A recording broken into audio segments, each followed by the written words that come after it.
to ne bo naredil noben kmet, noben lastnik tega konja. Kaj bo naredil? Ja, zamenjal bo džokeja, ne. Džokeja bo zamenjal, pa če ne bo v Sloveniji našel dobrega džokeja, bo džokeja pripeljal iz tujine. Skratka, to je moj pogled na državno lastništvo in tudi v tem času, ko se veliko govori o Mercatorju, jaz ne trdim, da je Mercator nacionalni interes. Ni nacionalni interes. In se zavedam, da najbrž na dolgi rok to podjetje ne more ostati v državni lasti. Mora pa to državo zanimati, kaj se bo dogajalo z zaposlenimi v Mercatorju. Mora to državo zanimati, kaj se bo dogajalo z zaposlenimi v živilsko-predelovalni industriji, ki je za tem Mercatorom, in mora to državo zanimati, kaj se bo dogajalo z kmeti, ki so pa še izza živilsko-predelovalne industrije. To pa to državo mora zanimati. Ker je to strateško vprašanje in en del segmenta samooskrbe Slovenije z domačo hrano. In jaz povem direktno, Agrokor ni lastnik, ki bi dajal pozitivne odgovore na ta vprašanja, ki to državo morajo zanimati. Ni. In ne more biti. Tako da, še to bom dodal k vsemu temu. Slovenska ljudska stranka je v tem mandatu vendarle vodila eno konstruktivno politiko konsenza.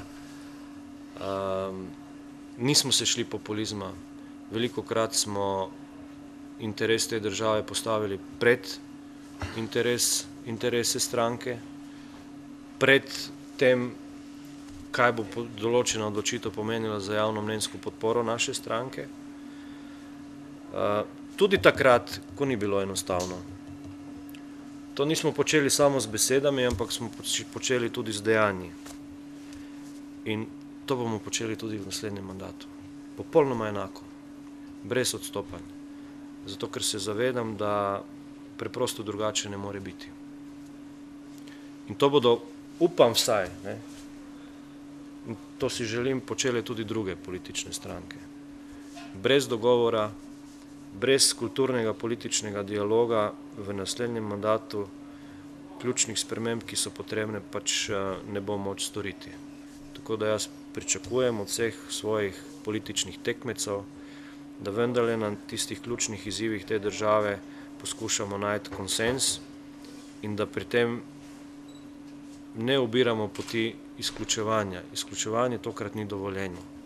Mi bomo mogli sodelovati, tako ali drugače, ne glede na to, kje se bo kdo znašel, ali v koaliciji ali v opoziciji. Mi bomo mogli sodelovati. Tako da tukaj bo ta politika Slovenske ljudske stranke ostala ista, nespremenjena, in jaz verjamem, da bodo to volivke in volivci na teh volitvah tudi znali nagraditi. Tako da verjamem, da bo Slovenska ljudska stranka v naslednjem mandatu imela dobro število poslank in poslancev in verjamem, da bo med njimi tudi Renata Gabrovec. Hvala.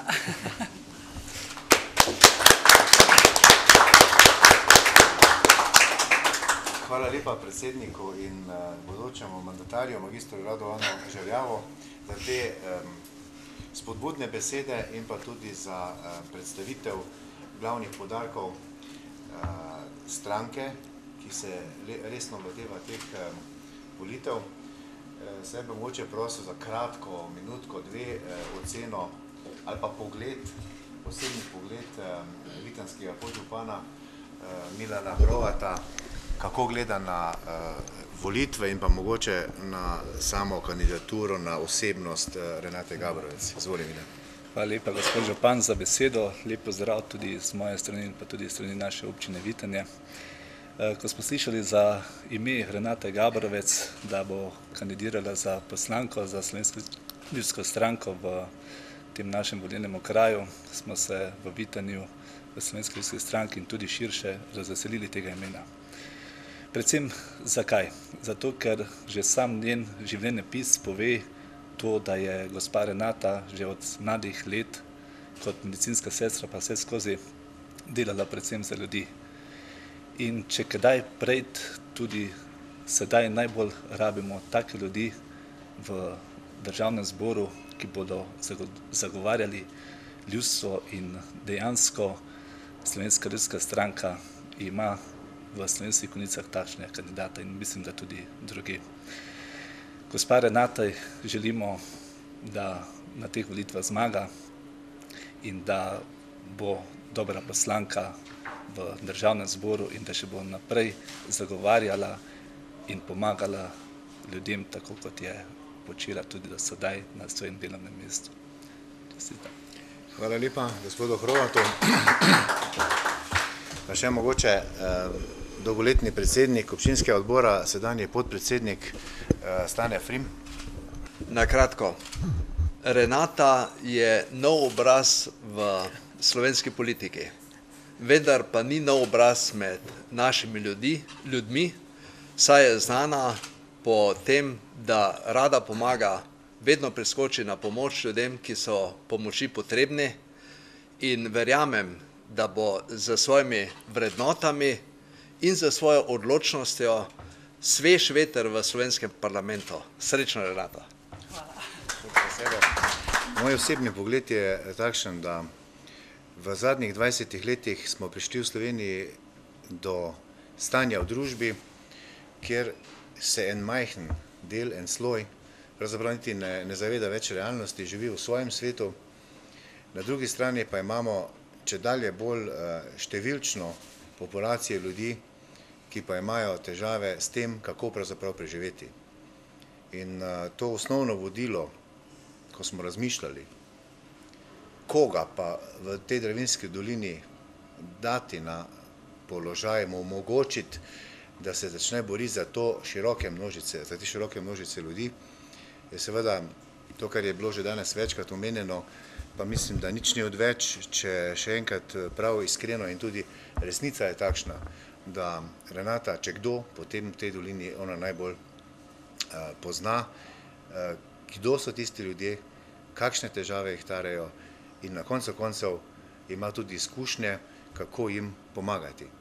In pri vsem tem je pomembno še nekaj, vse ostalo je bilo že omenjeno, je oseba, pri kateri še nisem doživel, da kar smo se dogovorili, da bi, tako kot nekateri radi naredijo, pozabili pa malo drugače naredili. Kar smo se dogovorili, če bi bila, lahko bi rekli mož beseda, ampak ženska, ki drži besedo, tako pa rečemo. In mi smo se že dogovorili 4. decembra, bomo po stari slovenski in tudi ljudski navadi rekli na zdravje. Hvala.